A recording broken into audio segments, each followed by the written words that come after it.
প্রধান সাহেব, এই নিয়ে 4 বার মেয়ে আর জামাইকে নিয়ে বিচারে বসতে হয়েছে। আজকে আবার মেয়ের ডিভোর্স দেবে বলছে। কি দোষ করেছে বলতে পারেন তো? কি গো জামাই, তোমার নিয়ে সবসময় বিচারে বসতে হবে কেন? আমাদের মেয়ের কি দোষটা একটু বলো দেখি, আমরা একটু শুনে দেখি। আমি এই মেয়ে নিয়ে ঘর করতে পারবো না। এই মেয়ে পাগল, একটা প্রশ্ন করলে ঠিকঠাক উত্তর দিতে পারে না। প্রধান সাহেব, তুমি জানো না, খুব কঠিন প্রশ্ন করে। এমন কি প্রশ্ন করে, করো দেন আমি একটু শুনে দেখি। প্রশ্ন আমি করতে পারি, উত্তর না দিতে পারলে মেয়ে নিয়ে সোজা বাড়ি চলে যাবে। ঠিক আছে, প্রশ্ন করতে বলো, উত্তর না দিতে পারলে মেয়েকে নিয়ে শুধু বাড়ি চলে যাবো। হ্যাঁ জামাই, তোমার কি প্রশ্ন আছে করো দেন, আমরা একটু শুনে দেখি। দাঁড়াও, করছি। रुको जरा सबर करो। দেখতে পাচ্ছেন প্রধান সাহেব, ঈদের কতগুলো ফুটো রয়েছে।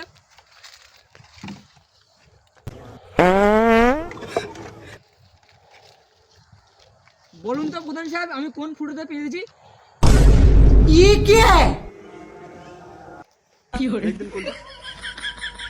এইটা জামাই এইটা।